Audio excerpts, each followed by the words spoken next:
Hey everybody, it's your old pal Tom here on the Tom Gulley Show. Tonight, let me tell you about the very worst case of domestic terrorism in United States history, the Oklahoma City bombing.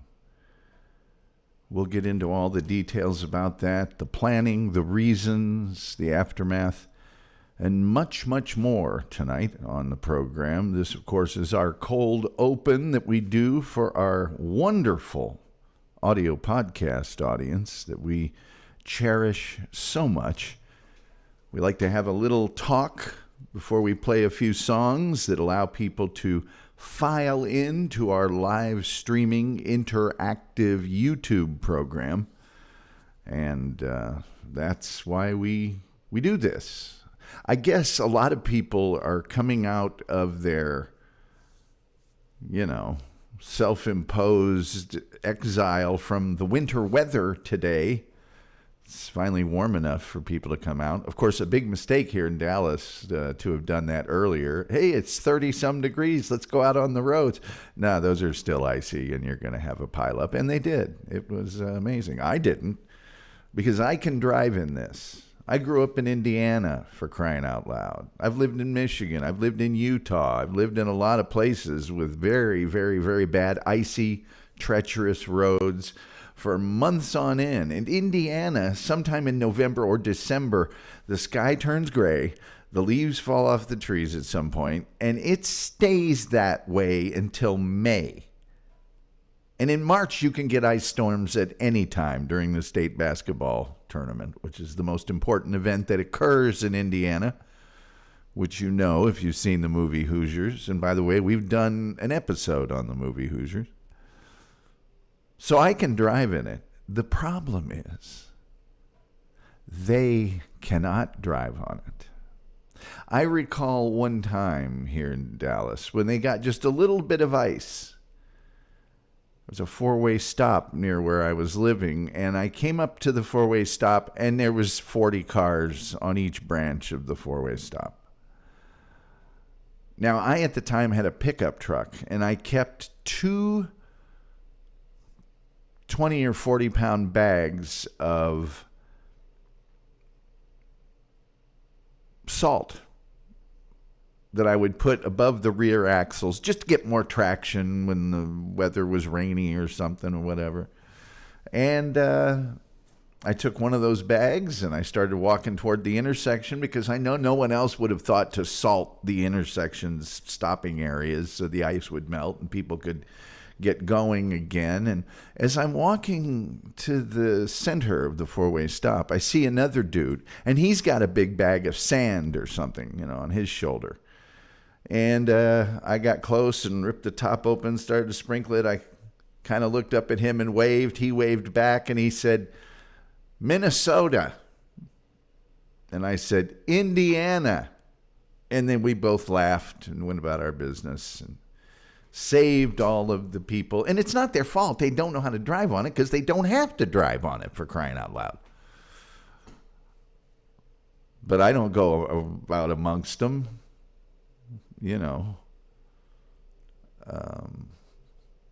So anyway, in just a second, after these two amazing songs by our music director, Leon Kennedy, who sent me another song today, but I didn't download it before the show.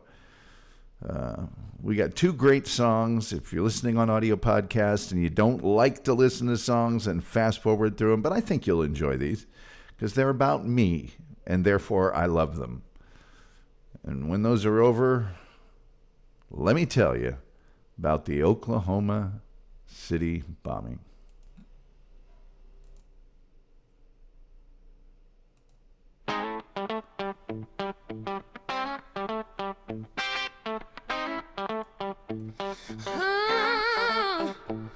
Early in the morning, daylight coming through. Coffee on the console, red lights next to blue. Got a voice that settles in, easy, calm and true. The man from GUA.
rising everywhere.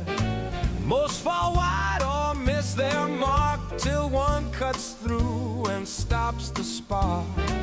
No long road, no winding tail, just the right thought set to sail. The room goes still for half a beat, then the band comes in complete.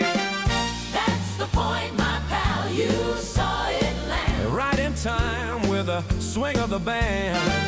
That's the point, my dear, you saw it too. Tom Gulley, yeah, he's pointing at you. That's the point, my pal, you saw it land. Right in time with the swing of the band. That's the point, my dear, you saw it too. Tom Gulley, yeah, he's pointing at you. Some press hard just to be heard, dressing noise up into words. But Mr. Gulley lifts a hand and the room falls in with a band. No flourish, nothing grand, just a thought you understand. When the rhythm nods along, you know you've landed something strong. That's the point, my pal, you saw it land. Right in time with the swing of the band. That's the point, my dear, you saw it too. Tom Gulley, yeah, he's pointing at you. That's the point, my pal, you saw it land. Right in time with the swing of the band. That's the point, my dear, you saw it too. Tom Gulley, yeah, he's pointing at you. Trumpets rise, the rhythm swells. Sax is knowing time and tells. Every note knows when to stand and when to leave it in Tom's hands.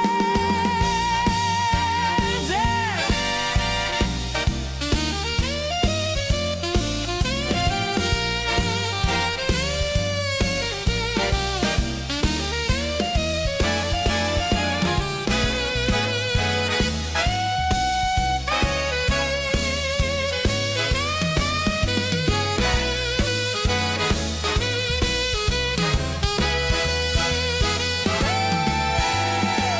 That's the point, my pal, you saw it land. Right in time with the swing of the band. That's the point, my dear, you saw it too. Tom Gulley, yeah, he's pointing at you.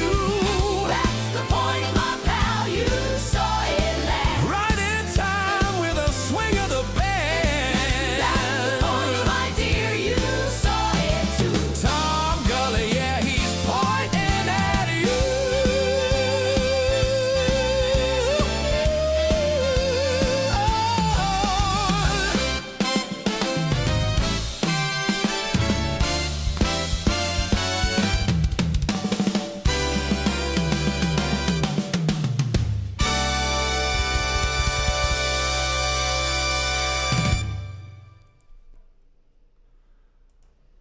Hey, everybody, what's going on? What's hot? What's hip? What's happening? What is shaking tonight?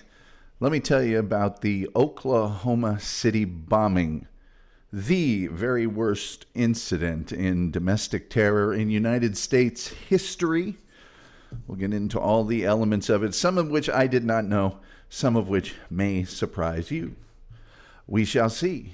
But before we do that, please do me the favor, like, share, subscribe, retweet, notification bell. These things are absolutely free, and they help us with the algorithm, the almighty, all-powerful, all-knowing, all-seeing algorithm. We also have super chats, we have memberships, we have gifted memberships. And for anybody, but especially those audio podcast listeners, if you go to our YouTube description, there's the PayPal. And we love the PayPal. There's nothing bad about PayPal. You give the most, I get the most. Google doesn't get anything, and it's immediamente. Google, they take 30%. You got to wait like 6 weeks or whatever. No, not with the PayPal. We loves us some PayPal. Can't get enough of the PayPal. Yeah. Also, there's the TomGulleyShow.com where we have some curated audio podcasts, but most importantly, we have our merchandise store chock full of name brand quality items. Focal point of praise and pleasure. You'll love them. Your friends will adore you. You'll look cool. I mean, Fonzie level cool. if you get stuff from our merchandise store and from our Skont from Australia collection. We got a whole separate. Anyway. With that being said, let's get to our chat room very quickly, and then we'll get to tonight's topic. Smedrick is here. He's been welcomed to the Gullerinos. It's like the last 3 nights, that same welcome is there, but I'll read it every time it's there. There's a new fan of the show named, I swore I wasn't going to say this. His name's Butterdick Jones.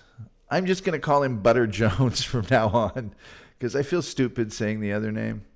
And it sounds dirty. I'm sure it's not, but it does. It does sound a little dirty. So I never want it to be dirty. I know you guys want it to be dirty, but I don't want it to be dirty ever or creepy. So it's Butter Jones. Hey, Butter Jones. There you go. He says, Tom, if this is your show, I'm your new fan, pal. This and yesterday's episode have been very good. Well, thank you.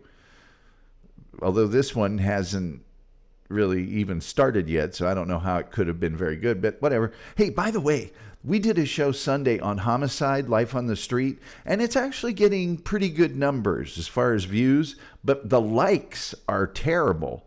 So if any of you get some time, go like that one. The likes are bad on that one, but it's really weird because normally if the likes aren't very good, then the views aren't very good. This one, the views are very good, you know.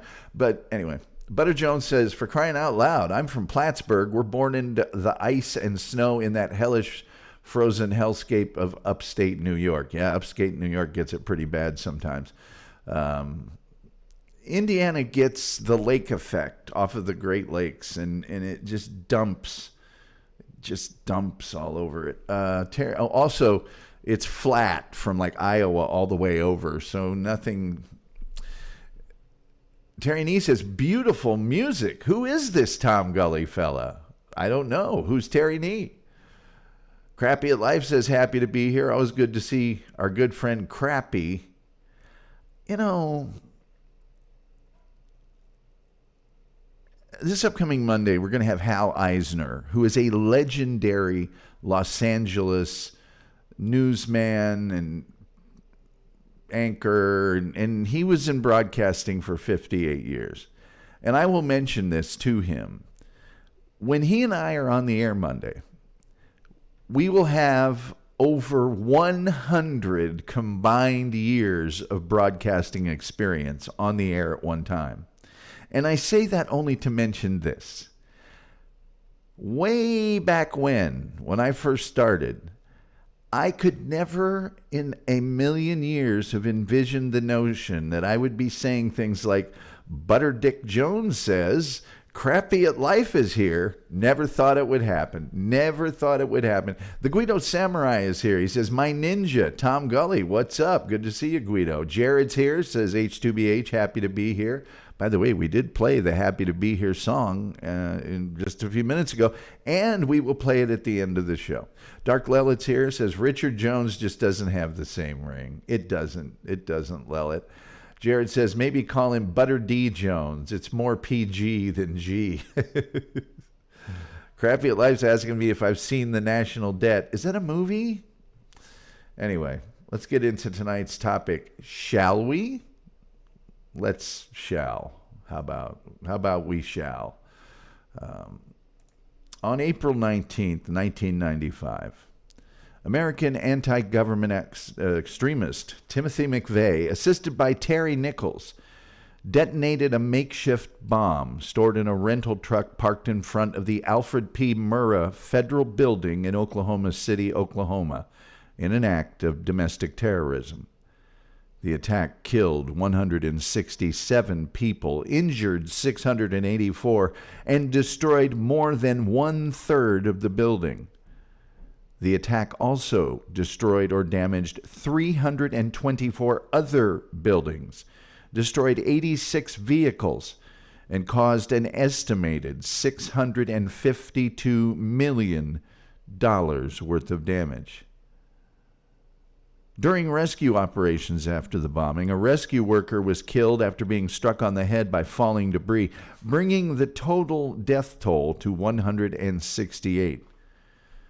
The bombing remains the deadliest act of domestic terrorism in U.S. history. Now, what was the motive for all of this, you may ask? Why would someone do this? Well, let's start at the very beginning, shall we? The chief conspirators, Timothy McVeigh and Terry Nichols, met in 1998 at Fort Benning during basic training for the U.S. Army. McVeigh also met Michael Fortier as his Army roommate. The three men shared interests in survivalism. McVeigh and Nichols were radicalized by anti-government propaganda. They couldn't get enough of it. And they expressed a lot of anger at the federal government's handling of the 1992 FBI standoff with Randy Weaver at Ruby Ridge, as well as the siege at Waco, the Branch Davidian siege, which I have a photo of here. If I can just find it. Sometimes I don't label these things quite as well as I should. There we go.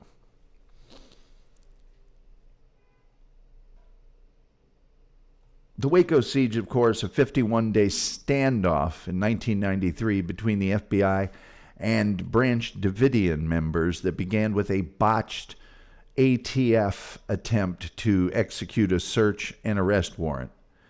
There was a shootout and ultimately a siege of the compound, resulting in the burning and shooting deaths of 82 people. In fact, in March of 1993, McVeigh visited the Waco site during the standoff and again after the siege ended. He later decided to bomb a federal building as a response to the raids and to protest what he believed to be U.S. governmental efforts to restrict the rights of private citizens, especially those under the Second Amendment. McVeigh had stated that federal agents were acting like soldiers and that therefore an attack on a federal building was an attack on their command centers. So how did he select a target? Well, let's just see. McVeigh later said that instead of bombing a building like the Alfred P. Murrah Building that I'm showing you now, he had originally contemplated an act of individual assassination. And potential targets in his campaign were United States Attorney Janet Reno, who had quite a hand in what went down at Waco and at Ruby Ridge to an extent. I might also point out this may be the most airbrushed, photoshopped photo of a governmental figure in United States history. Anyone who's seen Janet Reno, well, never mind. He also considered assassinating Lon Horiuchi. And you might be wondering, who's Lon Horiuchi? Well, Lon Horiuchi was the hostage rescue team sniper that shot Randy Weaver's wife at Ruby Ridge. But he decided against that, and he initially intended to destroy only a federal building, but later he decided that his message would be more powerful if many people were killed in the bombing. So it was originally kind of like the Weathermen underground. Hey, we're going to blow up some buildings, but we're going to make sure there's no people in them. Well, that wasn't Timothy McVeigh's idea. He decided, I think I'll do this and try and kill as many people as possible just to get my point across. Nice guy. Not crazy. Well, yeah, kind of, bat guano crazy. McVeigh's criterion for attack sites was that the target should house at least two of these three federal law enforcement agencies, the ATF, the FBI, and the DEA. He regarded the presence of additional law enforcement agencies like the Secret Service or the U.S. Marshals Service as a bonus. Now, McVeigh was a resident of Kingman, Arizona, and he considered targets in Missouri, Arizona, Texas, and Arkansas. He said in his authorized biography that he wanted to minimize non-governmental casualties, so he ruled out a building called the Simmons Tower. The Simmons Tower, this building here, a 40-story building in Little Rock, Arkansas, because, of all reasons, a florist shop occupied space on the ground floor. In December of 1994, Timothy McVeigh and Michael Fortier visited Oklahoma City to inspect what would become the target of their campaign, the Alfred P. Murrah Federal Building.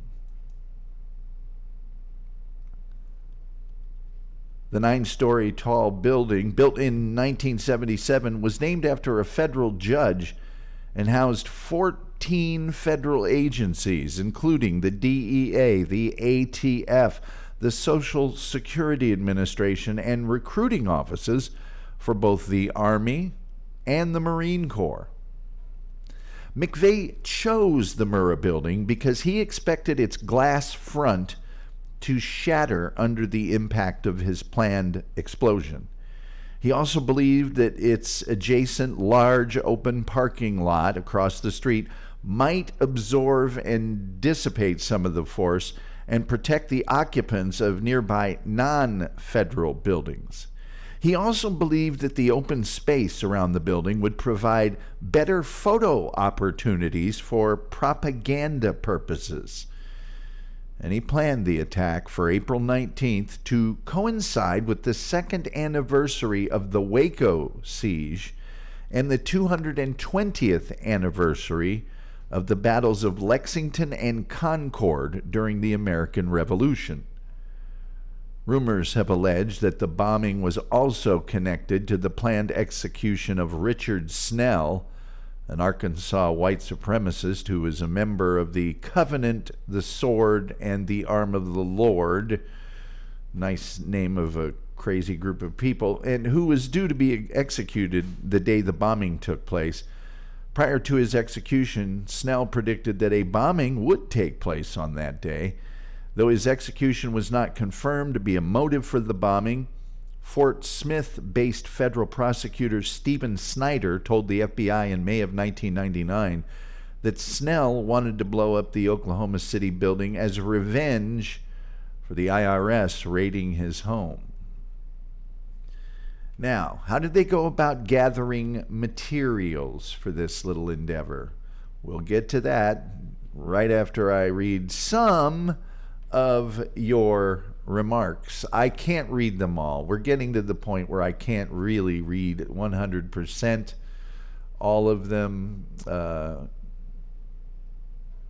Terry Nee says he must be 20 years old if 100 years of experience. Terry, I said Hal Eisner and myself combined have 100 years.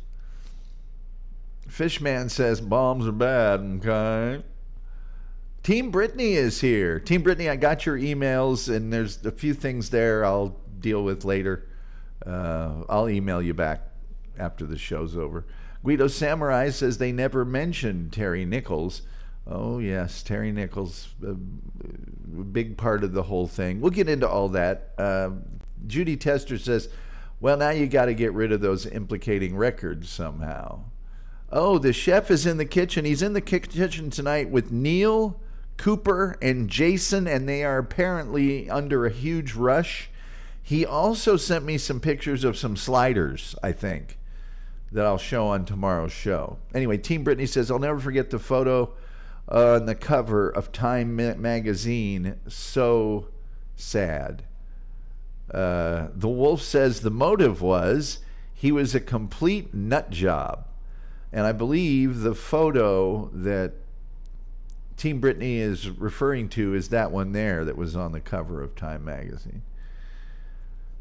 The Wolf says, hello, folks. Always really good to see the Wolf joining us on the program.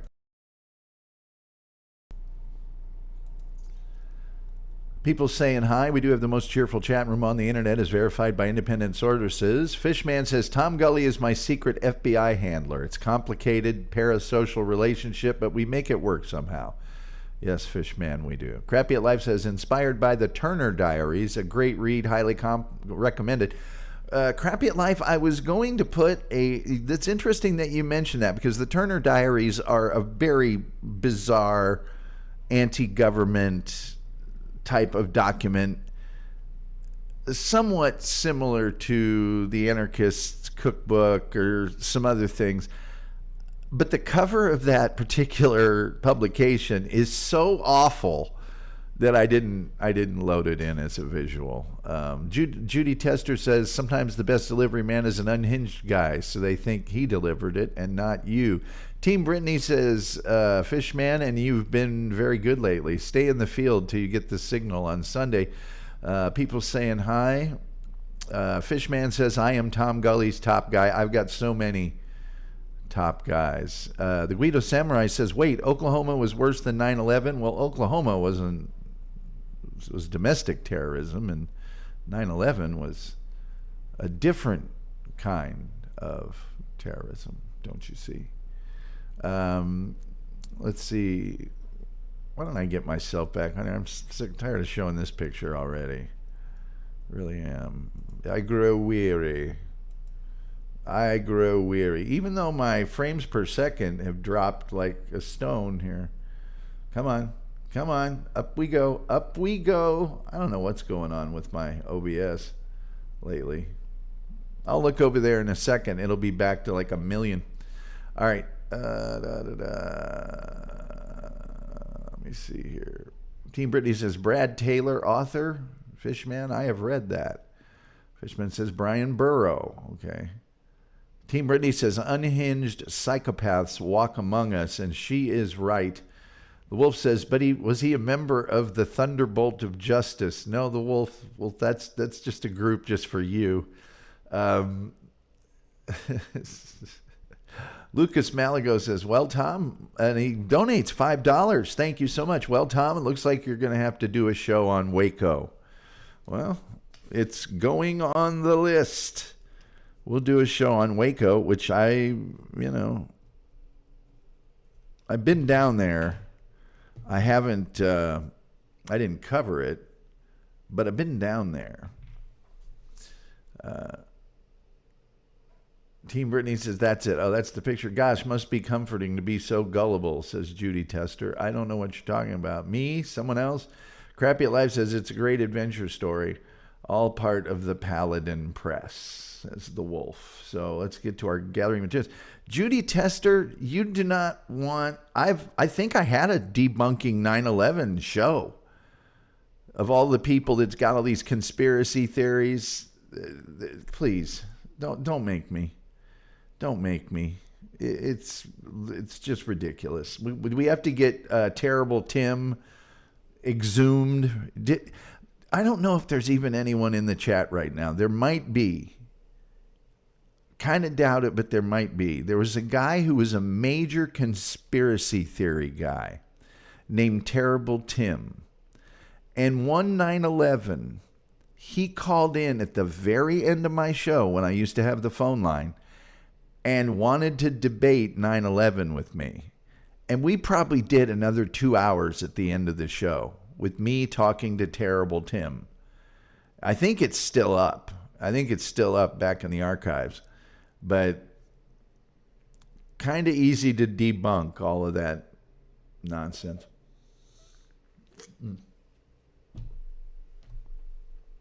Okay. Collecting the various things they would need. The things they would need. Where's the... daggone... Oh, here we go. This is ammonium nitrate, ladies and gentlemen. You've always probably wondered what it looks like. That's what it looks like. So McVeigh and Nichols bought or stole the materials they needed to manufacture the bomb, and then they stored them in rented sheds.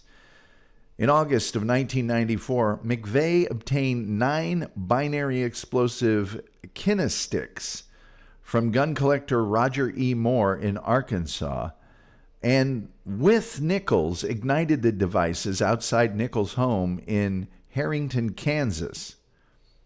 On September 30th, 1994, Nichols bought 40 50-pound bags of what you're looking at right now, ammonium nitrate. For our podcast listeners, it looks kind of like, I don't know, snow. There's little balls of it, but there's also flaky parts of it.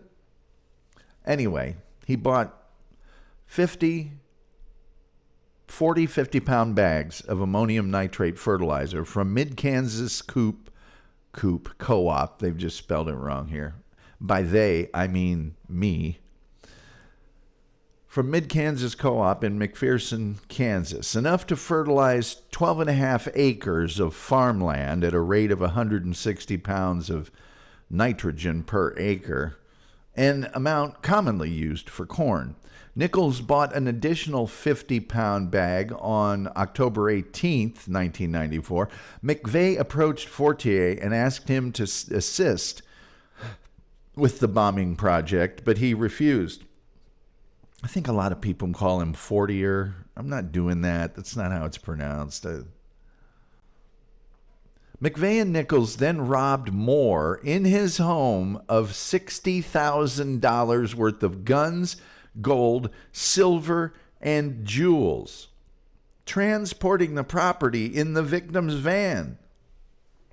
This Moore fella, he just sold him some kinesticks, and then he really gets knocked over. McVeigh wrote Moore a letter in which he claimed that government agents had committed the robbery. Items stolen from Moore were later found in Nichols' home and in a storage shed he had rented. In October of 1994, we're getting closer and closer, McVeigh showed Michael and his wife Lori Fortier a diagram he had drawn of the bomb he wanted to build. McVeigh planned to construct a bomb containing more than 5,000 pounds of ammonium nitrate fertilizer mixed with about 1,200 pounds of liquid nitromethane and 350 pounds of Tovex. Tovex is a water gel explosive, which is actually comprised of ammonium nitrate and methyl ammonium nitrate that has a lot of advantages over dynamite. It's safer, it's easy to transport, there's a lot of those things. Including the weight of the 16 55-gallon drums in which the explosive mixture was to be packed, the bomb would have a combined weight of about 7,000 pounds. McVeigh originally intended to use hydrazine rocket fuel, but it proved too expensive. McVeigh and his merry band of accomplices then attempted to purchase 55 U.S. gallon drums of nitromethane at, get this, at various NHRA drag racing series events. Here's a picture of Terry Nichols, by the way, mugshot. So they go to the NHRA drag racing series events during the season. His first attempt was at this goes back to our show yesterday, the Sears Craftsman Nationals, held at Heartland Motorsports Park in Pauline, Kansas. Worldwide Racing Fuels representative Steve LeSueur, one of 3 dealers of nitromethane, was at his unit when he noted a young man in fatigues wanting to purchase nitromethane and hydrazine. Another fuel salesman, Glenn Tipton of VP Racing Fuels, testified on May 1st, 1997 about McVeigh's attempts to buy nitromethane and hydrazine. After the event, Tipton informed Wade Gray of Texas Allied Chemical, chemical agent for VP Racing Fuels, who informed Tipton of the explosiveness of a nitromethane and hydrazine mixture. McVeigh, using an assumed name, then called Tipton's office. Suspicious, highly suspicious, intelligently suspicious, keeping his eye on the ball suspicious. Tipton refused to sell McVeigh the fuel. By the way, please like, share, subscribe, retweet, notification bell. These things are free. All they cost you is a click. And man, they really help out our tiny fledgling show here, especially with the algorithm, the almighty, all-powerful, all-knowing algorithm. We'd really help it. And the super tips and the super chats and the super this and the memberships and the gifted memberships, those are great too. And the PayPal in our YouTube description. You give the most, I get the most, and I don't have to wait to get paid. PayPal's wonderful. I love you, PayPal. But it didn't stop there for Timothy McVeigh. The next round of the NHRA Championship Tour was the Chief Auto Parts Nationals at the Texas Motorplex in Ennis, Texas. I've been there to see drag racing more than once, where McVeigh posed as a motorcycle racer and attempted to purchase nitromethane on the pretext that he and some fellow bikers needed it for racing. It was just kind of one problem there. There were no nitromethane-powered motorcycles at the meeting, and he did not have an NHRA competition license. Which is interesting because I once raced in the U.S. Trucker Nationals, not joking, and I had an NHRA pit pass, which was good for, I think, a lifetime or something. A long time. I don't think I have it anymore.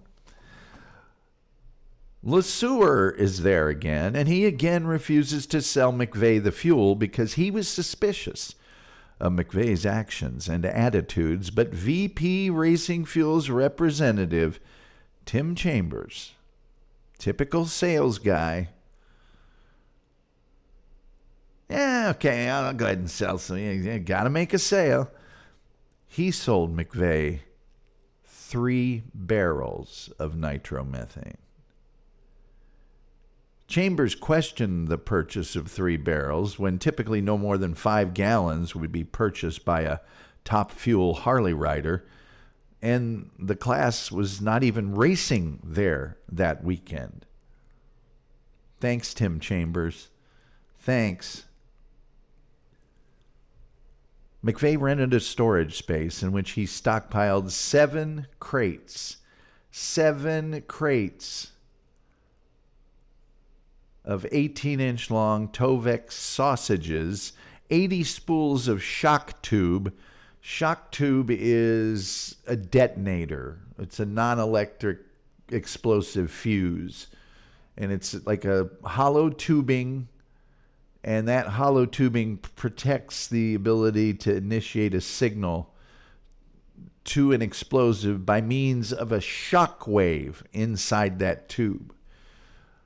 They also had 500 electric blasting caps, which, if you're as old as I am, you remember constant warning about blasting caps when you're a kid, which he and Nichols had stolen from a Martin Marietta aggregates quarry near Marion, Kansas. He decided not to steal any of the 40,000 pounds of ANFO, which is ammonium nitrate fuel oil combination he found at the scene, as he didn't believe it was powerful enough.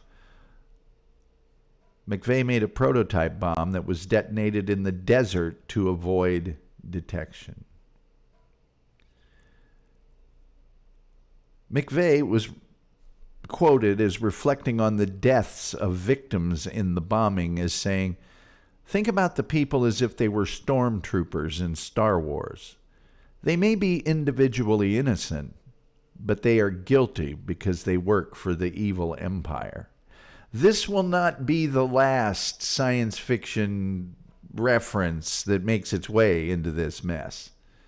It will not. So don't you worry your pretty little head about that. Let's see what our chat room has to say real quickly. Let's just see. I'm going to have to start curating these chat room remarks a little bit because there's just too many of them. Let's see here. Terry Nee says, The Gullibles. Guido Samurai says, I got to go back and watch that 9/11 episode. Fishman says, R.I.P. Brother Man Bill. I don't know who he's talking about there. From now on, if I don't know what you're talking about, I'm just going to skip over it. Everyone get their notepads. Tom's teaching chemistry, says Guido. It looks like organized snow versus rabbit poopy, says Team Brittany. It's actually a very good description of it. Guido Samurai says, I have my notes. You can make notes from Breaking Bad, too.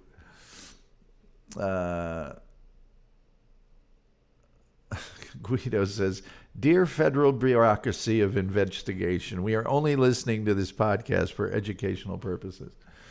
Yeah. Oh, it's a lot harder to get all of that stuff now. It was easy to get back then and not anymore. Butter Jones says, that's entirely the point of the name, Tom. Also, hello, Terry the Bird. Scott Green from Australia says, they also cost you social status by associating yourself with the Tom Gulley Show. Now, see, I'll have to skip the rest of his remarks for the rest of the show. Guido Samurai says, nah, my machismo has gone up considerably since I've been a fan of Tom. There you go. There you go, Guido. Let's see here. Guido Samurai says, before watching the Tom Gulley Show, I had no machismo. Now I have chest hair and smoke Benson and Hedges. Oh, Fishman says, Brother Man Bill was a song by Terrible Tim. It's really catchy. Yeah, Terrible Tim would record a lot of songs, and if you disagreed with him on something, he would write a song about you. He wrote one about me, and it's the same song with just different people's names inserted. Terrible Tim never met a conspiracy that he didn't like. Terrible Tim thought the kids from Sandy Hill were in the following Super Bowl parade. I mean, he had, Terrible Tim's a weird story because he's this giant conspiracy theorist and horrible comedian in the New York-ish area. And he spouts all these conspiracy theories about every single thing on earth. That you present him with this conspiracy theory. This pen caused the Bay of Pigs invasion. No, I believe you. He had an uncle that he apparently hardly knew. Like hardly knew him at all. And this uncle got hit by a car, and after a prolonged attempt to keep him alive, like months and months and months, he passed away. Tim was his only remaining relative, and he inherited like $600,000 or something. So now Tim's rolling in it, and he has money to do things and spread more of his crazy conspiracy theories. And then he passed away. Tim did. He was a big, heavy guy. He was kind of morbidly obese, but not like severely. But yeah, then he passed away. When No Filter Paul comes back on the show, we'll talk about Terrible Tim. Anyway, Dark Lilith says, I reckon having more chats than you can keep up with is a good problem to have, Timothy Gullerino. It is. Team Brittany says, I'm looking that up. Did he pass away or do I have the wrong person? He did pass away. Terrible Tim did pass away. He did. So later on, speaking back to our story, later on, Timothy McVeigh, speaking about the sort of military mindset with which he went about making these preparations, said, you learn how to handle killing in the military. I face the consequences, but you learn to accept it. He compared his actions to the atomic bombings of Hiroshima and Nagasaki rather than the attack on Pearl Harbor, reasoning it was necessary to prevent more lives from being lost. On April 14th, 1995, Timothy McVeigh paid for a room at the Dreamland Motel in Junction City, Kansas. The next day, he rented a 1993 Ford F700 truck from Ryder under the name Robert D. Kling, an alias he adopted because he knew an Army soldier named Kling with whom he shared several physical characteristics, and because it reminded him of the Klingon warriors on Star Trek. I didn't make that up. On April 16th, he and Terry Nichols drove to Oklahoma City, where he parked a getaway car, a yellow 1977, and this is not yellow, but this is the model of the car, a yellow 1977 Mercury Marquis, several blocks from the Murrah Federal Building. The nearby Regency Towers Apartments lobby security camera recorded images of Nichols' blue 1984 GMC pickup truck on April the 16th, a few days beforehand. After removing the car's license plate, he left a note covering the VIN number that read, "Not abandoned, please do not tow, will move by April 23rd, needs battery and cable." And then both men returned to Kansas. On April 17th and 18th, 1995, McVeigh and Nichols removed the bomb supplies from their storage unit in Harrington, Kansas, where Nichols lived, and loaded them into the Ryder rental truck.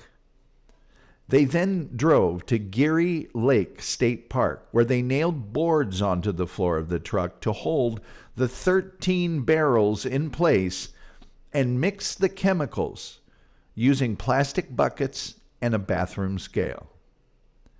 Each filled barrel weighed nearly 500 pounds.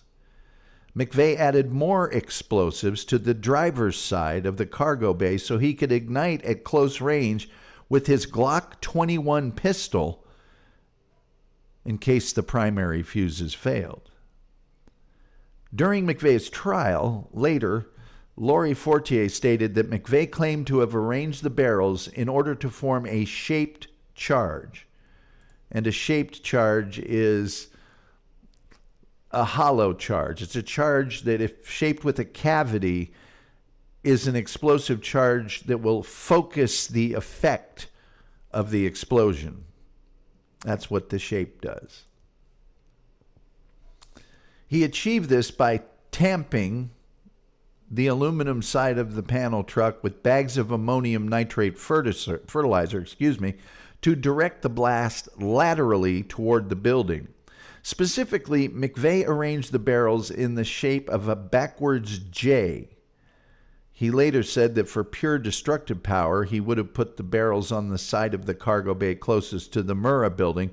However, such an unevenly distributed 7,000-pound load might have broken an axle or flipped the truck over, or at least caused it to lean to one side, which could have drawn a lot of attention.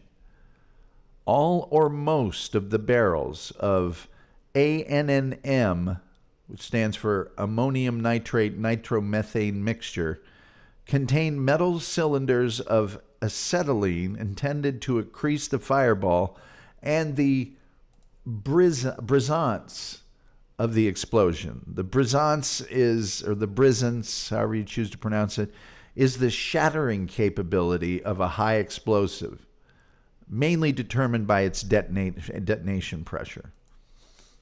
The use of a Ryder truck and the bomb material was an extremely technique used in the 1993 World Trade Center bombing, and it's been suggested they were inspired by the event to replicate their use of a truck and similar bombs in the Oklahoma bombing.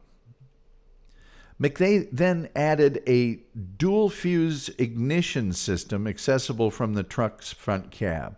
He drilled 2 holes in the cab of the truck under the seat, while 2 more holes were drilled in the body of the truck.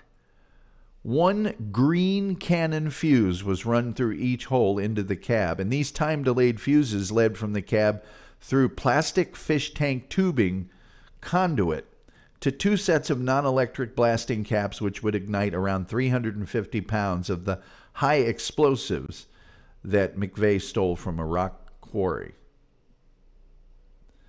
They painted it yellow to disguise it. I don't want to get into too many more of the details here.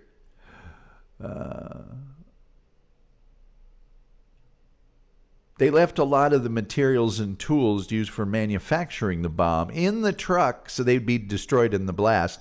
After finishing the truck bomb, the two men separated. Nichols returned home to Harrington, and McVeigh traveled with the truck to Junction City. The bomb cost about $5,000, about $11,000 in today's money to make.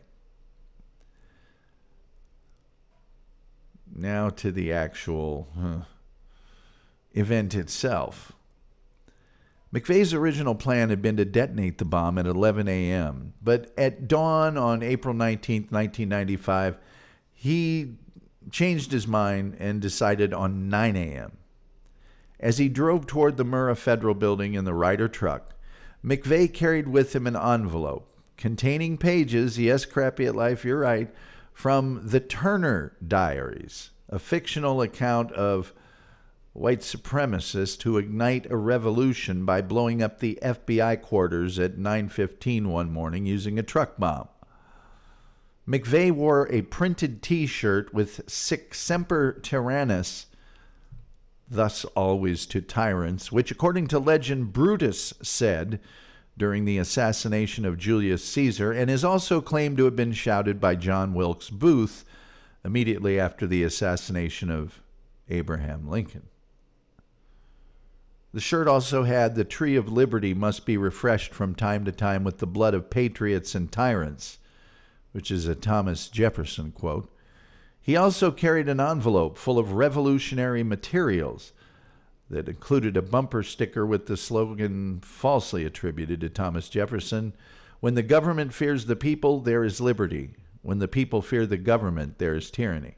Underneath, McVeigh had written, "Maybe now there will be liberty," with a hand-copied quote by John Locke asserting that man has a right to kill someone who takes away his liberty. So he wasn't just crazy. He had a lot of crazy stuff and T-shirts and things of that nature. He went to the crazy separatist T-shirt store frequently online. Anyway. By the way, like, share, subscribe, weed treat, notification, all those things. Please do those things. Super chats, we like those. We like the memberships. We like the gifted memberships. That makes you cool. And the PayPal. Oh, boy, we can't get enough of the PayPal. McVeigh entered Oklahoma City at 8:50 a.m. At 8:57 a.m., the Regency Towers Apartments lobby security camera that had recorded Nichols' pickup truck 3 days earlier recorded the Ryder truck heading toward the Murrah Federal Building. At the same moment, the exact same moment, McVeigh lit the 5-minute fuse to the bomb. 3 minutes later, still a block away, he lit the 2-minute fuse. He parked the Ryder truck in a drop-off zone situated under the building's daycare center and exited, locking the truck. As he headed to his getaway vehicle, he dropped the keys to the truck a few blocks away. At 9:02, the Ryder truck, containing over 4,800 pounds of ammonium nitrate fertilizer, nitromethane, and diesel fuel mixture, detonated in front of the north side of the 9-story Alfred P. Murrah Federal Building. In total, 168 people were killed and hundreds more injured. 1/3 of the building was destroyed by the explosion, which created a 30-foot wide crater on Northwest 5th Street next to the building. The blast destroyed or damaged 324 buildings within a floor block radius and shattered glass in 258 nearby buildings. The broken glass alone accounted for 5% of the death total and 69% of the injuries outside the federal building. The blast destroyed or burned 86 cars around the site. The destruction of the buildings left several hundred people homeless and shut down several offices in downtown Oklahoma City. The explosion was estimated to have caused at least $652 million worth of damage, worth well over $1 billion in today's money. The effects of the blast were equivalent to over 5,000 pounds of TNT and could be heard and felt up to 55 miles away.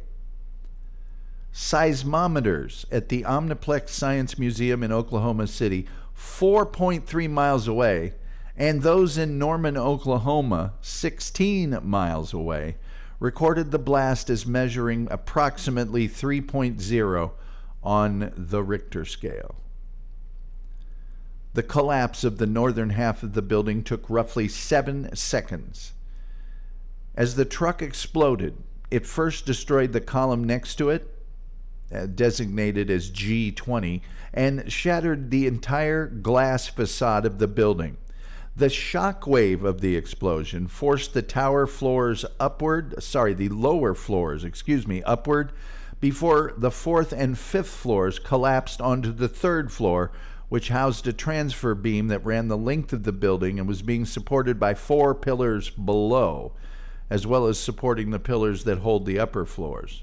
The added weight meant that the third floor gave away along with the transfer beam, which in turn caused a collapse of the building. Initially, the FBI had 3 hypotheses about what happened and who was responsible. International terrorists, possibly the same group that had carried out the World Trade Center bombing, a drug cartel carrying out an act of vengeance against DEA agents in the building's DEA office, and anti-government radicals attempting to start a rebellion against the federal government. So there you go. There you go. Here's some emergency responders in the rubble going through it. Let's see, got any chat here? Got any chat? Let's see.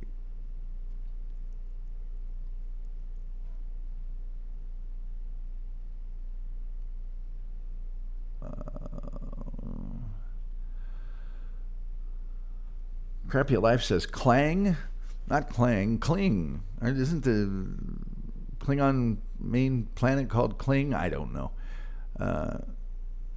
Guido Samurai says Tim looks like an Eminem clone.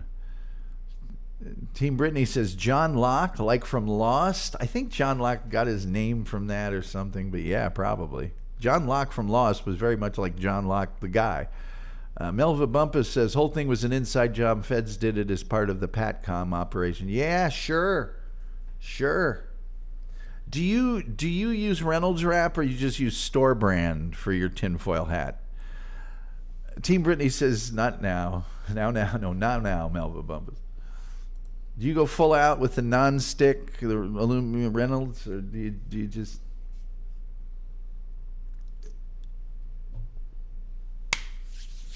Okay. What happened next? Oh, boy.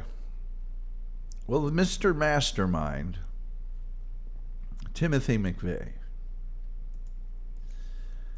he was captured within 90 minutes of the explosion while he was traveling north on Interstate 35 near Perry in Noble County, Oklahoma. Oklahoma State Trooper Charlie Hanger stopped McVeigh for driving his yellow 1977 Mercury Marquis without a license plate and arrested him for having a concealed weapon. By the way, wouldn't you just go ahead and get a license plate if you didn't want to get caught? I mean, I know you're anti-government and I'm not traveling, I'm driving and blah, blah. But anyway, For his home address, McVeigh falsely claimed he resided at Terry Nichols' brother James's house in Michigan. You know, because why not just get somebody completely innocent hauled into your nonsense? Why not just go ahead and do that? Huh? After booking McVeigh into jail, Trooper Hanger searched his patrol car and found a business card which had been concealed by McVeigh after being handcuffed. Written on the back of the card, which was from a military surplus store in Antigua, Wisconsin, were the words, "TNT at $5 a stick. Need more." There's a criminal mastermind, just 90 minutes after building explodes. The card was later used as evidence during McVeigh's trial. While investigating the VIN on an axle of the truck used in the explosion and the remnants of the license plate, federal agents were able to link the truck to a specific rental agency in Junction City, Kansas. Using a sketch created with the assistance of Eldon Elliott, the owner of the agency, the agents were able to implicate McVeigh in the bombing. McVeigh also identified by Lee McGowan of the Dreamland Motel, who remembered him parking a large yellow Ryder truck in the lot. McVeigh had signed in under his real name at the motel and used an address that matched the one on his forged license and the charge sheet at the Perry police station. Before signing his real name at the motel, McVeigh had used false names for his transactions, McGowan noted. People are always so used to signing their own name that when they go to sign a phony name, they almost always go to write, then look up for a moment as to remember the new name they want to use. That's what McVeigh did. And when he looked up, I started talking to him, and it threw him. After an April 21st, 1995 court hearing on the gun charges, but before McVeigh's release, federal agents took him into custody as they continued their investigation into the bombing. Rather than talk to investigators about the bombing, McVeigh demanded an attorney. Having been tipped off by the arrival of police and helicopters that a bombing suspect was inside, a restless crowd began to gather outside the jail. McVeigh's requests for a bulletproof vest or transport by helicopter were denied, but authorities did use a helicopter to transport him from Perry back to Oklahoma City. Federal agents obtained a warrant to search the house of McVeigh's father, Bill, after which they broke down the door and wired the house and telephone with listening devices.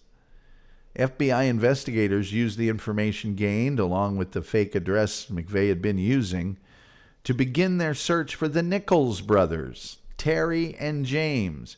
Poor James, who had absolutely nothing to do with it. On April 21st, 1995, Terry Nichols learned that he was being hunted and turned himself in.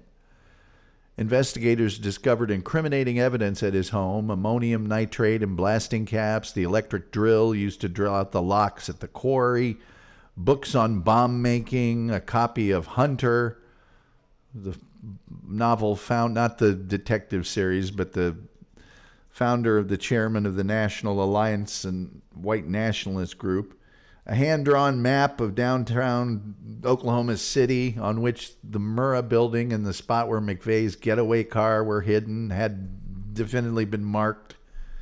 After a 9-hour interrogation, Terry Nichols was held in federal custody until his trial. On April 25th, 1995, James Nichols was also arrested but was released after 32 days due to lack of evidence because he didn't do anything. McVeigh's sister, Jennifer, was accused of illegally mailing ammunition to McVeigh, but she was granted immunity in exchange for testifying against him.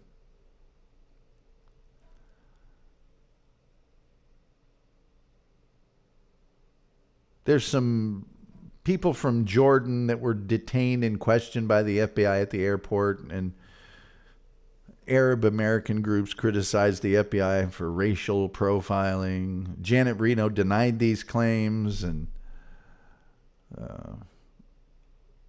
that guy was treated as a suspect, and don't get me started on that whole topic, but an estimated 650 people were inside the Murrah building when it was demolished. Okay. And that's a lot. Considering that 600 and some people were actually,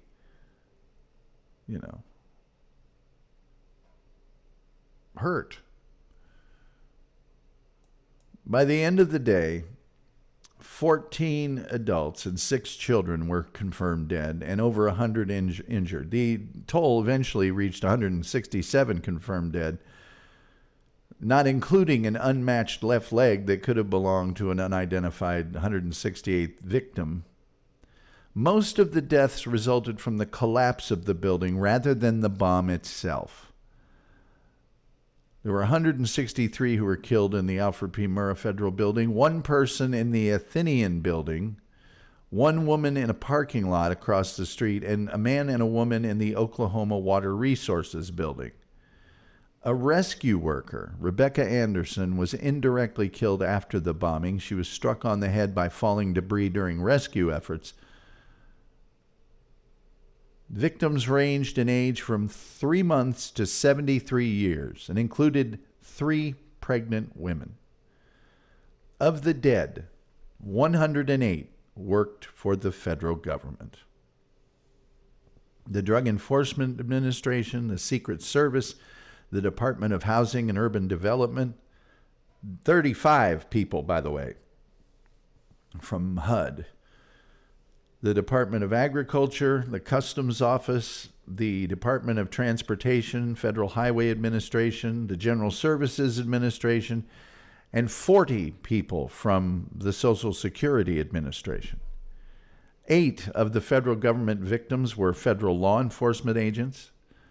Of those law enforcement agents, 4 were members of the U.S. Secret Service, 2 were members of the U.S. Customs Service, 1 was a member of the U.S. Drug Enforcement Administration. There were 6 victims that were U.S. military personnel. The victims included 19 children, of whom 15 were in the America's Kids Daycare Center. The bodies were identified at a temporary morgue set up at the scene. A team of 24 identified the victims using full-body x-rays, dental examinations, fingerprinting, blood tests, and DNA testing. 680 actually people were injured. The majority of the injuries were abrasions, severe burns, and bone fractures. Timothy McVeigh later acknowledged the casualties, saying, "I didn't define the rules of engagement in this conflict." Yeah, buddy, the other side didn't know they were at war with you. He continued, "The rules, if not written down, are defined by the aggressor. It was brutal, no holds barred. Women and kids were killed at Waco and Ruby Ridge. You put back in the government's faces exactly what they're giving out." He later stated, "I wanted the government to hurt like the people of Waco and Ruby Ridge had."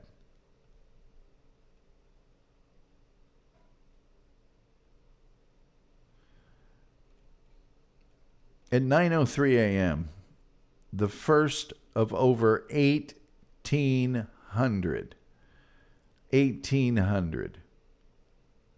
9/11 calls related to the bombing were received by the Emergency Medical Services Authority. By that time, ambulances, police, and firefighters had heard the blast and were already headed to the scene.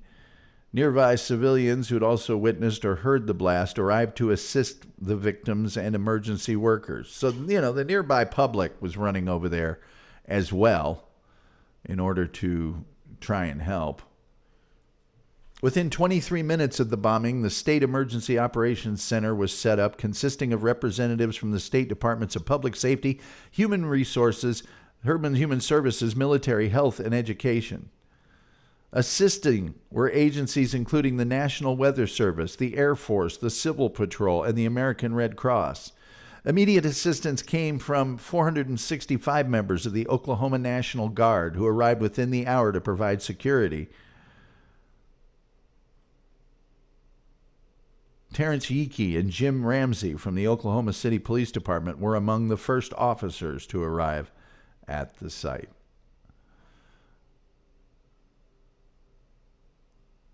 Their plan was simple. Treatment and transportation of the injured was to be done as quickly as possible. Supplies and personnel to handle a large number of patients was needed immediately. Those who had passed away needed to be moved to a temporary morgue until they could be transferred to the coroner's office. And measures for a long-term medical operation needed to be established. There was a triage center set up near the Murrah Building, and all the wounded were directed there. 210 patients were transported from the primary triage center to nearby hospitals. Within the first hour, 50 people were rescued from inside the Federal Building. The injured were sent to every hospital in the area.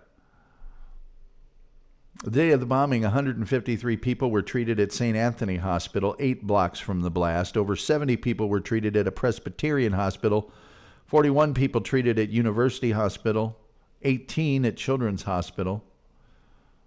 Temporary silences were observed at the blast site, so sensitive listening devices capable of detecting human heartbeats could be used to locate survivors. In some cases, limbs had to be amputated without anesthetics, avoided because of the potential to induce shock, in order to free those trapped under rubble.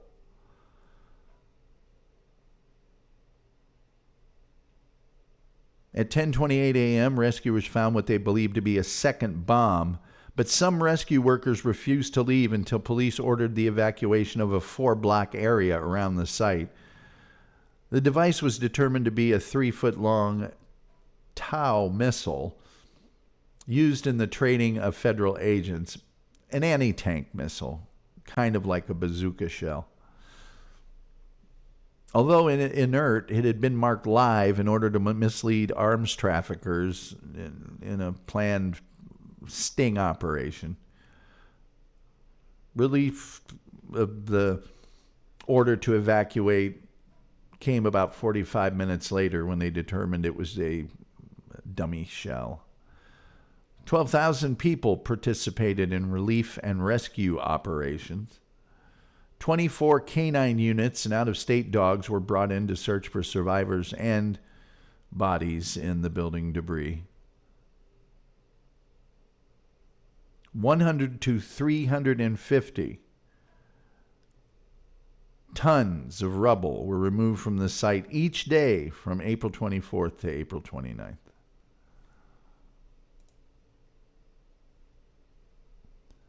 For safety reasons, the building was initially slated to be demolished shortly after. McVeigh's attorney, though, Stephen Jones, filed a motion to delay the demolition until a defense team could examine the site in preparation for the trial. Classy people. At 7:02 a.m. on May 23rd, more than a month after the bombing, the Murrah Federal Building was demolished. The EMS Command Center remained active and was staffed 24 hours a day until the demolition. The final 3 bodies to be recovered were those of 2 credit union employees and a customer. For several days after the building's demolition, trucks hauled away 73 tons of debris a day from the site. And some of the debris was used as evidence in the conspirators' trials, incorporated into memorials, donated to local schools, or sold to raise funds for relief efforts. There's another shot I have here.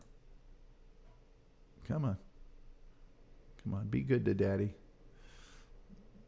Sightseers looking at the... Tons of humanitarian, federal, and state aid rushed in. Internationally, the reactions to the bombing were varied. President Clinton received many messages of sympathy, including those from Queen Elizabeth, the United Kingdom, Yasser Arafat of the PLO. Nice guy. Other condolences came from Russia, Canada, Australia, the United Nations, and the European Union, among other nations and organizations. Many countries offered to assist in both the rescue efforts and the investigation.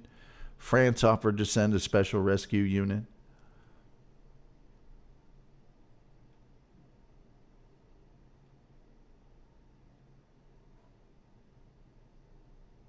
In wake of the bombing, the national media focused on the fact that 19 of the victims had been babies and children, many in the daycare center.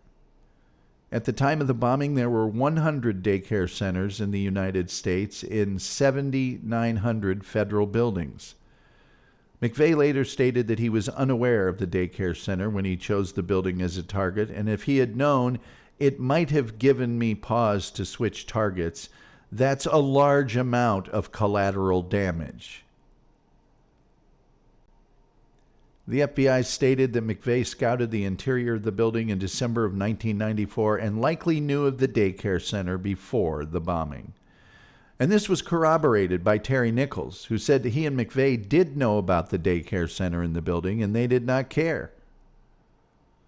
In April of 2010, Joseph Hartzler, the prosecutor at McVeigh's trial, questioned how McVeigh could have decided to pass over a prior target because of a florist shop at the Murrah building, not notice there's a child daycare center there. There was a credit union there and a Social Security office. Schools across the country were dismissed and ordered closed. That photograph of firefighter Chris Fields emerging from the rubble with infant Bailey Alman, who later died in a nearby hospital, was reprinted worldwide and became a symbol of the attack. Pulitzer Prize-winning photo, by the way.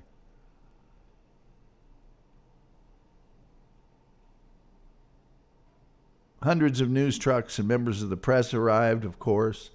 Let me just give you one press observation. In a newsroom or in a radio station with an AP newswire in it, this is not that common anymore because we have the internet, right? But until, at least up until 2000, it was quite common in a newsroom to have a teletype machine that would print out not just breaking news bulletins, but every hour it would do local, it would do state, it would do recaps, it would do features. There were all sorts of different things that came over the AP wire and the UPI wire when it existed. But each one of those machines had a bell on it. And so if there was a local emergency or a very sort of small national emergency, a bell would go off. Ding! And it was pretty uncommon to hear that bell go off. But when you did, it was a big deal. It was like, oh my God, you rush over there. And that might be something like if Elvis Presley died. Okay. And then if it was a little more serious, 2 bells would go off. Ding, ding. And you really rarely heard it.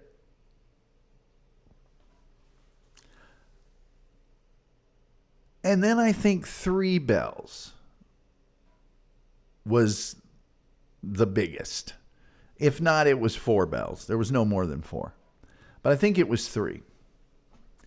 And I was with my station manager and I think somebody in sales. And we just happened to be walking through this. It was a very weird setup in this WLBC Muncie location. I don't even know if the station's there anymore. It's a 50,000 watt FM station.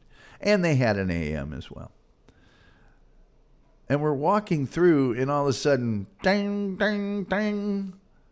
And we all looked at each other in shock because we had never heard 3 bells ever in our life. It stunned us. And then we ran over and looked at what had happened, and I saw it, and I thought, well, that doesn't seem like such a big, yeah, it's bad. Because none of us realized how bad it was because we didn't have pictures yet. And then we went down the hallway, we did have cable, and we had television there, obviously. And just regular TV, didn't need cable at the time. Regular television in 1995 was all over that story. And that's how we found out. So...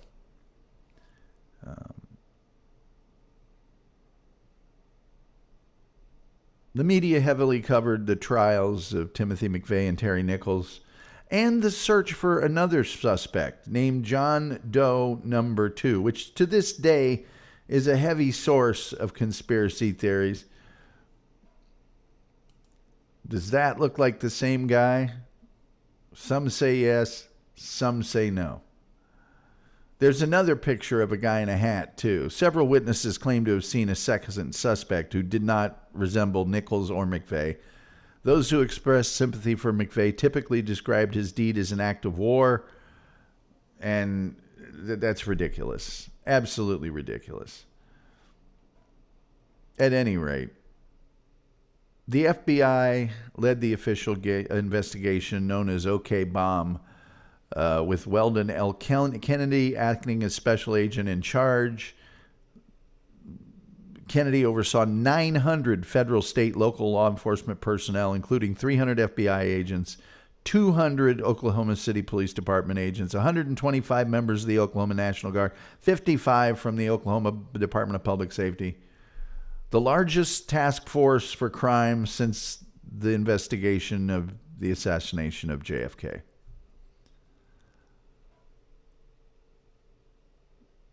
Opening statements in McVeigh's trial began April 24th, 1997. We don't need to go through that whole thing. There's a lot. He loved the Turner Diaries. He did not like the Brady Bill.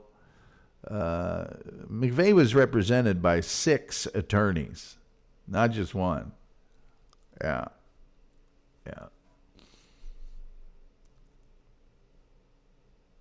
Their contention was the investigation was sloppy. They also had a contention was that unmatched left leg. Oh, that had to be the person who did it. That guy. Well, it wasn't a guy. It was later determined to belong to Lakeisha Levy, a female member of the Air Force who was killed. And her coffin had to be reopened so her leg could be replaced with another unmatched leg. That it's awful. It's awful. If you want sometime, I'll do a thing on the trials, but the jury deliberated for 23 hours. On June 2nd, 1997, McVeigh was found guilty on all 11 counts of murder and conspiracy. Although the defense argued for a reduced sentence of life imprisonment, McVeigh was sentenced to death. And frankly, if you're not going to give the death sentence to this guy, who are you going to give it to? In May of 2001, the Justice Department announced that the FBI had mistakenly failed to provide over 3,000 documents to McVeigh's defense counsel. The Justice Department also announced that the execution would be postponed for 1 month for the defense to review the documents. On June 6th, federal judge Richard Paul Match ruled the documents would not prove McVeigh innocent and ordered the execution to proceed. McVeigh invited conductor David Woodward to perform the pre-requiem mass music on the eve of his execution. After George W. Bush approved the execution, McVeigh was a federal inmate, and federal law dictates the president has to approve the execution of federal prisoners. He was executed by lethal injection at the Federal Correctional Complex, Terre Haute, Indiana. I've got a photo of that. Hold on. I thought I had a photo of that. Where is that sucker? Oh, here it is. There you are. That happened on June 11, 2001. The execution was transmitted on closed-circuit television so that the relatives of the victims could witness his death. And McVeigh's execution was the first federal execution in 38 years. How about our good friend Terry Nichols? How about that fella? Well, Nichols stood trial twice. He was first tried by the federal government in 1997 and found guilty of conspiring to build a weapon of mass destruction and 8 counts of involuntary manslaughter of federal officers. After he was sentenced on June 4, 1998 to life without parole, the state of Oklahoma in 2000 sought a death penalty conviction on 161 counts of first-degree murder. On May 26, 2004, the jury found him guilty on all charges, but deadlocked on the issue of sentencing him to death. Presiding Judge Stephen W. Taylor then determined the sentence of 161 consecutive life terms without the possibility of parole. He ain't getting out.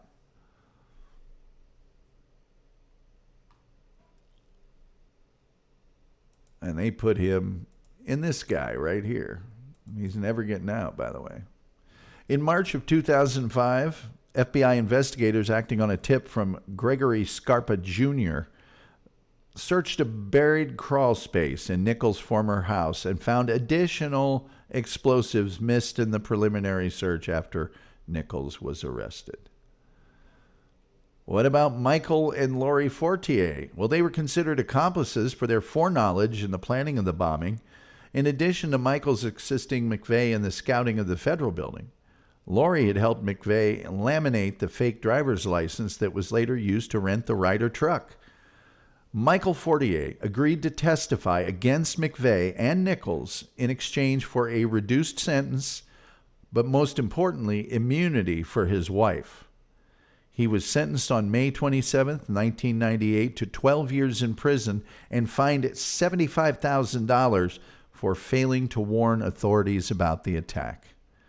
On January 20th, 2006, Michael was released from prison, transferred into the Witness Protection Program, and given a new identity, and we're not going to hear from him ever again, probably. No John Doe number 2 has ever been identified, and the government never openly investigated anyone else in conjunction with the bombing. Although the defense teams in both McVeigh and Nichols' trials suggested that others were involved, Judge Stephen W. Taylor found no credible, relevant, or legally admissible evidence of anyone other than McVeigh and Nichols having directly participated in the bombing. When McVeigh was asked if there were other conspirators in the bombing, he replied, "You can't handle the truth, because the truth is I blew up the Murrah Building, and isn't it kind of scary that one man could wreak this kind of hell?" On the morning of McVeigh's execution, a letter was released in which he had written, "For those diehard conspiracy theorists who will refuse to believe this, I turn the tables and say, show me where I needed anyone else. Financing, logistics, specialized tech skills, brain power, strategy. Show me where I needed a dark, mysterious Mr. X."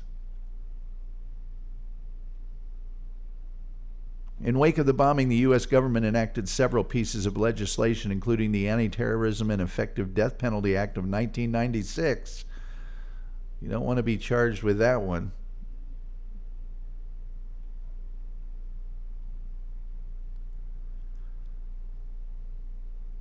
In the decade following the bombing, there was criticism of Oklahoma public schools for not requiring the bombing to be covered in the curriculum of Oklahoma history classes.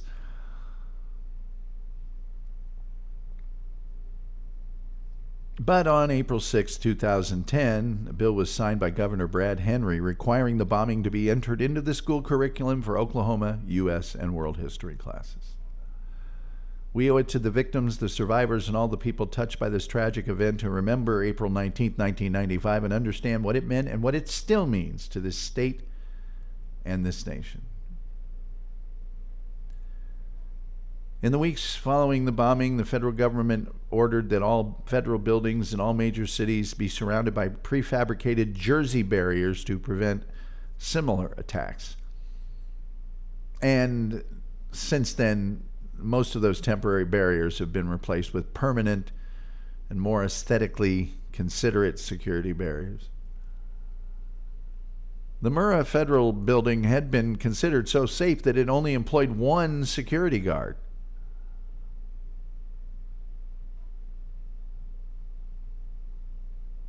The National Hot Rod Association has tightened its regulations for nitromethane. You think? Competitors are not allowed to own nitromethane at official events. Instead, nitromethane, must be stored in the series official fuel supplier.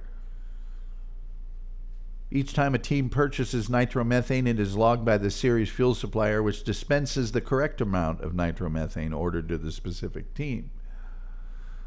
Timothy McVeigh believed that the bomb attack had a positive impact on government policy. As evidence, he cited the peaceful resolution of the Montana-Freeman standoff in 1996, the government's $3.1 million settlement with Randy Weaver and his surviving children 4 months after the bombing, and April of 2000, statements by Bill Clinton regretting his decision to storm the Branch Davidian compound. McVeigh stated, "Once you bloody the bully's nose, he knows he's going to be punched again. He's not coming back around." Right, sure, right, whatever, man, right, sure. There is a memorial, and memorial observances occur every year. The memorial includes a reflecting pool flanked by two large gates, one inscribed with the time 901, the other with 903.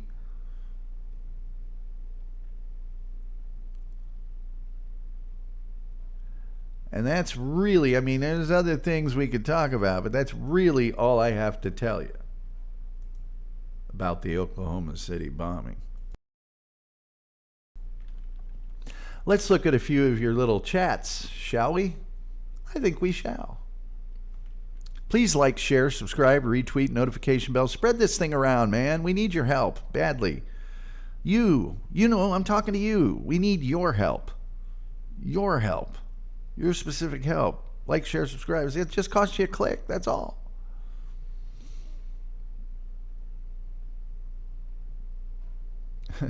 Team Brittany says a license plate that says "I did it" would have been better. The Wolf says you don't put plates on the Deathmobile. Judy Tester says Hunter was almost as good as Turner Diaries. I haven't read either one of them, Judy Tester. Crappy at Life, thank you for the $5. Says Gul Dukat did nothing wrong. Well, I don't think it was what he did. I think it was how he did it.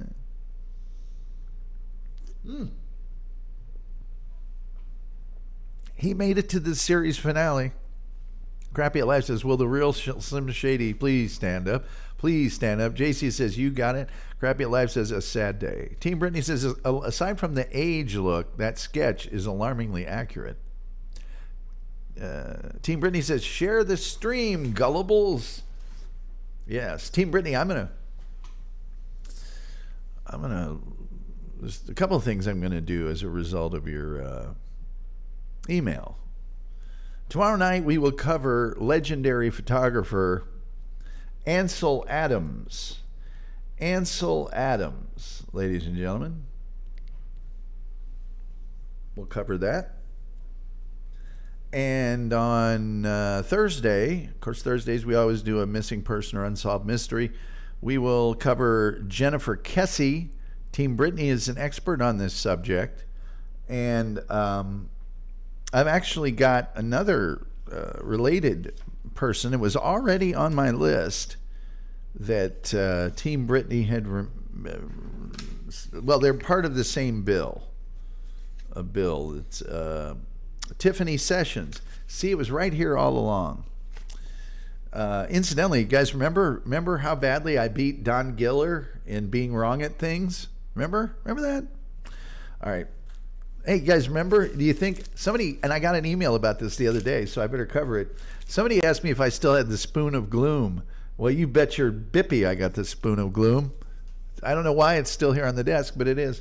Anyway, tomorrow, Ansel Adams. Thursday, the unexplained disappearance of Jennifer Kessie, which I think just this last Saturday was the 20th anniversary, so we will cover that. and I have to find a different missing poster. I don't know that I found one when I was first searching, but I'll look around. I'll see what I can find. I like to use the missing posters in those because they got the person's picture and then they also say missing. So it communicates visually what the... Anyway, we're covering those things. And then on Sunday, the radio and TV show, Gunsmoke. I've been watching a lot of Gunsmoke lately. There's a whole channel on Pluto. And I'm still in the Dennis Weaver. I'm not... Oh, it was Dennis Weaver. Then it was Burt Reynolds. I'm in the Burt Reynolds. Well, before I came in here, I was. He was only on for 3 seasons. As Quint. And then Festus, I think, happens. And then Newly, I can't remember. Anyway, what do we got here in our chat? Team Brittany says, 20 years this past Saturday. I think, is that what did I said that or did I say Sunday? I thought that's what I said. Team Brittany says, I'll get you one, Tom Gulley. Okie dokie. And then I'll redo the graphic and I'll put it in the thing and everybody will be happy.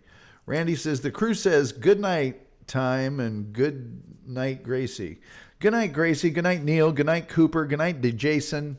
Good night, Chef.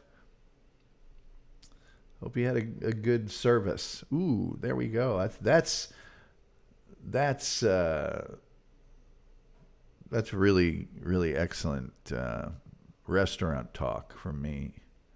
Anyway, wow, what a long show. This was a long show. So, you know, I appreciate Crappy at Life and Lucas Malago for their kind donations. And please like and share and subscribe. And go back to that homicide, Life on the Street, that I did Sunday. It's only got 5 likes. Well, at least when the show started. It only had 5 likes. And it had a decent and growing amount. Oh, by the way, the Man Called Shenandoah, I didn't realize that thing just keeps racking up views. Their average view duration is only 1 minute and 10 seconds. But still. Anyway. Yeah, that's what we got for you tonight. So... it was good to see the Wolf here. Team Brittany was here. Jared was here. A lot of good people here. Judy Tester, Guido Samurai, Crappy at Life, of course. Who else? Oh, Scott from Australia. Even Scott from Australia. You know, even him. Fishman was here. My new best friend ever that was apparently only here at the very beginning of the show. Let's see. User XD4RS6VR4N says, Paul Weisopal. I don't know what that means even. Let's see. Where's my best ever friend? Oh, Butterdick Jones. Yeah. Oh, brother. All right. Well, I'm going to play... I was going to play Happy to Be Here. But I kind of feel like playing That's the Point. I think we all know we're happy to be here. I've played that one 1 million times. I think I'm going to play That's the Point. In fact, I just decided it, and there's no going back on it now. So we'll see you. I got the clock on the wall over there says, like it's time for me to Amscray. And you don't have to go home, but you can't stay here. And then... and yes, Crappy Life, I have seen The National Debt. I've had nothing to do with it. That's not my fault. That's not your...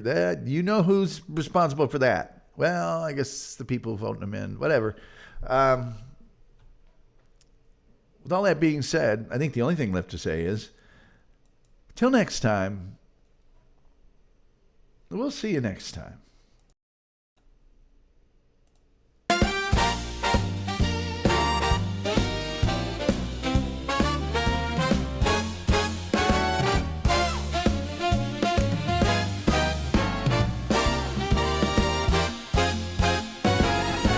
There's a room with a restless air, voices rising everywhere. Most fall wide or miss their mark till one cuts through and stops the spark.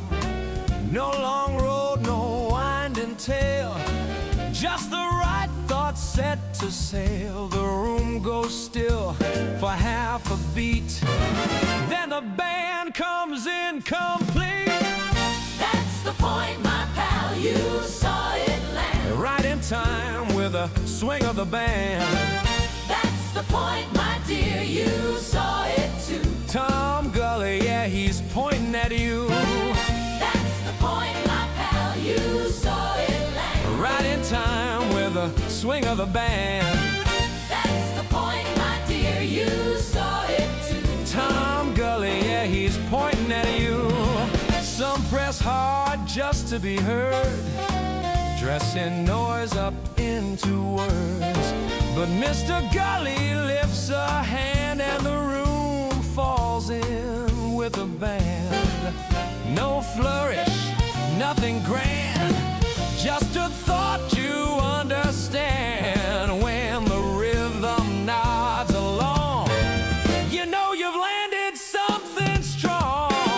That's the point, my pal, you saw it land. Right in time with a swing of the band.